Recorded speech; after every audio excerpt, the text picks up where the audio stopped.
I can have everyone's attention here in the Media Center. We will wrap up our availability here at Dover International Speedway today. We welcome now with us Danica Patrick, driver of the number 7 GoDaddy.com Chevrolet in the NASCAR Nationwide Series. Couple of stats here for us. Danica is at a career best 9th in championship point standings. Finished 13th at Charlotte. This will be her second nationwide start here at Dover this weekend. Her first one came on September 25th, 2010. She also finished 6th in a K&N Pro Series East event here in 2010. Danica, talk a little bit about being at Dover here this weekend with us. Yep. Hi, everybody. So I got out there for the first time, and I definitely felt like it had been a couple of years since I had been here. So I did a pretty long run the first time out just to get comfortable, but, got going and then started working on the car. We started off a little bit tight, and then maybe got it a little bit free at the end. So I suppose it's good that we're teetering on that border, and it's possible to achieve both of them. But I think we're okay. We're not feeling super confident like we're the fastest car out there for sure, but we're feeling okay.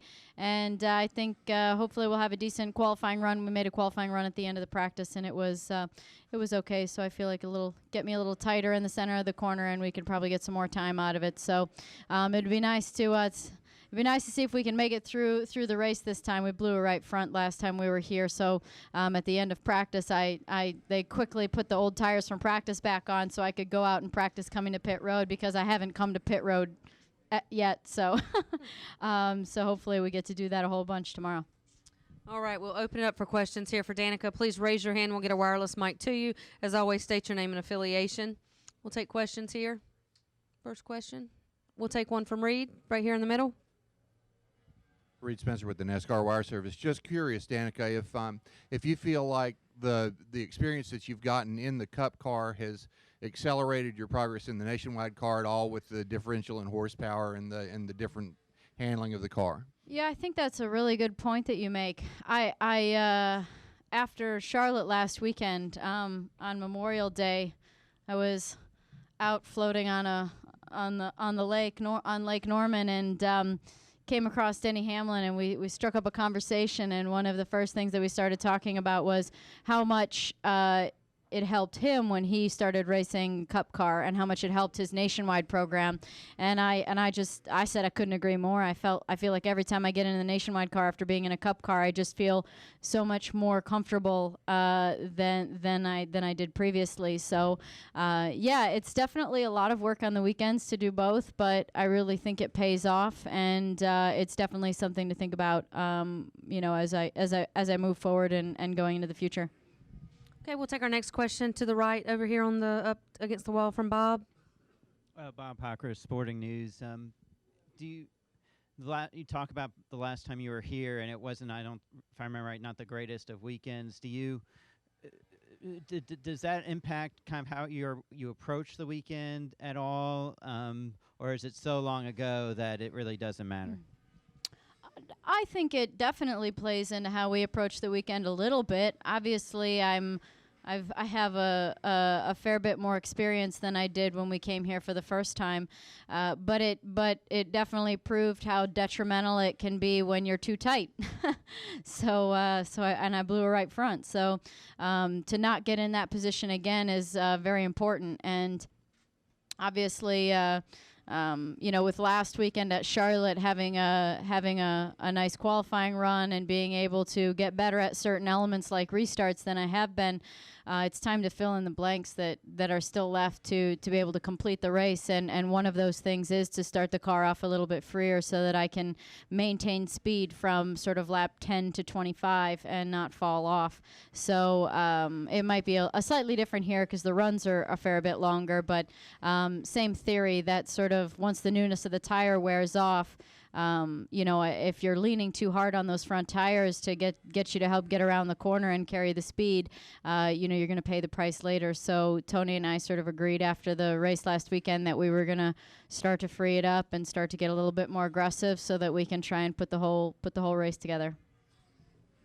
Questions for Danica? Okay, we'll take one up here up front. Andrew Koch, WGMD Radio, Rehoboth Beach, Delaware. Are you fine, Danica? Obviously, you're bringing a lot of attention to the sport, clearly based on your popularity.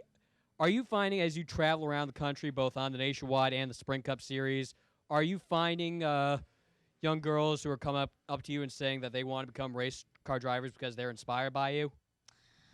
I tell you what I do find is, one, becoming more recognizable, period, which is very flattering. But more than anything, I'm finding that kids are recognizing me more so than almost anyone. And that's a really nice feeling. I'm not sure which channels, and I guess you could say literally what channels they're watching that they see me, and possibly it's just with the races, but I always feel the most sort of proud when kids recognize who I am, because I feel like with kids they don't. You can't make them watch anything in particular, and they have their favorite shows that they want to watch and their favorite things, and sort of recognize an adult in the world, I feel like is a very flattering compliment. And it also means that they're possibly it might mean that that's why the whole family came out to the track, is because their kids like me and want to see me. So I think that's a really great thing for families to spend time together. Okay, we'll take our next question from Steve. Steve Richards, the PRN. Danica, next weekend you've got an off weekend, it looks like. Is it a good time? The last one.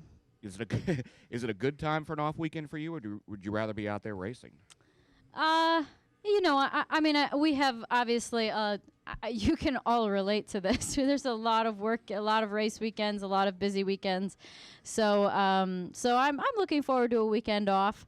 Obviously, I would have liked to have probably spread April's weekends off into the season, but in fact, the next weekend off that we have is in October, and I know that because I'm scheduling my sister's bachelorette party that weekend. So it's there's not going to be too many weekends off, but to be honest, my expression when I'm home is every day's a Friday for me. So, it doesn't really matter what day it is. A lot of my friends actually have time off during the week, and so it doesn't prohibit me from enjoying myself when I'm home on a Monday or a Tuesday. The most important thing for me is that I actually have a couple of days off. So it'll be nice to have that, but it's not critical. Okay, we'll take a question over here to the left from Kim, then we'll come back up front. Kim Novak, Speed. I was just wondering, could you talk a little bit about your practice here, and how is your car? Are you ready for the race tomorrow? I think you asked how the car was. Is that right? Just on how the car was. Okay. Obviously I touched on it a little bit when we first started, but it took me a while to get up to speed. I did a long run that first time out, and then I felt like I was just a little bit loose getting in. So we fixed that, and then I spent quite a bit of the session being tight in the center, and I was feeling really good coming off the corner. But once we got to the point where where we started freeing it up a little bit on entry, and that was starting to when you free it up too much on entry, for me, I don't want to turn the wheel, and then so you end up at the center of the corner with an attitude in the car that's heading not around it, but straight into the wall, kind of. So it really helps me when it's a little bit tighter on entry, so that I can feel like I can turn the wheel and get the car rotated, and then straighten it off coming out, and then you have a lot less issues when you get out to the exit as well. Okay, we'll take our next question right here. I feel like that was actually like the most detailed sort of snapshot of my day that I've ever given in the press room. Danica, Scott Walsh from the Scranton Times in Pennsylvania. I believe you're running the Prelude to the Dream Wednesday. I am, yeah. Can you just talk a little bit about the, what you're thinking about I that on have Wednesday? no idea what to expect. I did get the lowdown a little bit last weekend when there was the World of Outlaws were running across the street, and so a lot of people went over and a lot of people were watching, and I was watching, and I was sitting there with Ricky Stenhouse, and he was telling me, and then Eric Almirola came over, and so we were talking about the fact that I'm going to get 4 whole laps before qualifying. And so they said that as soon as the first car goes out, they throw the green, and once that car has completed 4 laps, then it's the checkered. And I said, well, shoot, I might only get 3 then. But I'm really, I'm going to be probably rough, just for the most part, out there, but I'm excited to do it. I've heard it's tons of fun, and it's probably one of those things that it gets better every year as you get more practice. But I'm definitely doing it for Tony and for his causes, and hopefully we can raise a lot of money. Okay, we'll take another question right here on the left. Hi, Danica. Mary Jo Buchanan from Speedway Media. In a recent study in the Journal of Strength and Conditioning, there was found to be a direct correlation between the driver's strength training and also the performance on the track. Can you talk a little bit about any strength training that you do in your workouts? Yeah, I do. I do a lot of strength training. I work with a trainer, and he sends me programs every 4 to 5 weeks, and provided, of course, I follow them and I stay on the 4 or 5 week plan that we're on each time. But because the most important thing is performing in the car. So if I ever feel like my lifting programs interferes with my strength and my endurance inside of the car, then I don't do it, because that's the only thing that I'm weight training for is for the car. So, and mind you, I feel like weight training is very beneficial as well for your physique. There's nothing like reshaping your body with weights. But I definitely do. I lift 3 days a week. I do two days of upper, 1 day of lower, and you know the program changes throughout the year. I take a month off at the end of the year to recover, so I don't sort of get overuse injuries. And so we obviously have to start out a little bit slower to start with sort of more reps and less sets when we start back. But you know, as the year goes on, you know, dropping the reps a little bit and just working on peak strength so that what I do in the car is easy. Any additional questions? Okay, we'll take one here up front.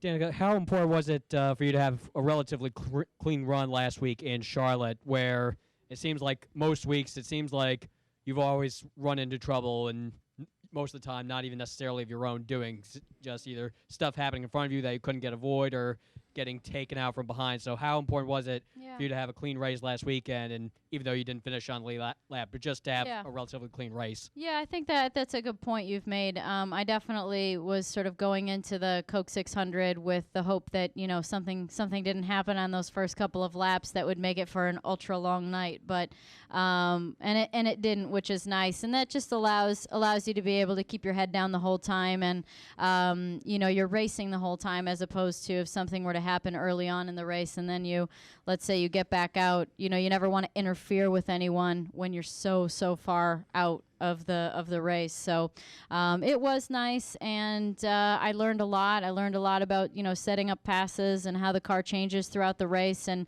you know, just in general how the car needs to be set up to start. And you can't get that perspective on how the race flow goes until you're in it the whole way. So it was a great experience for me.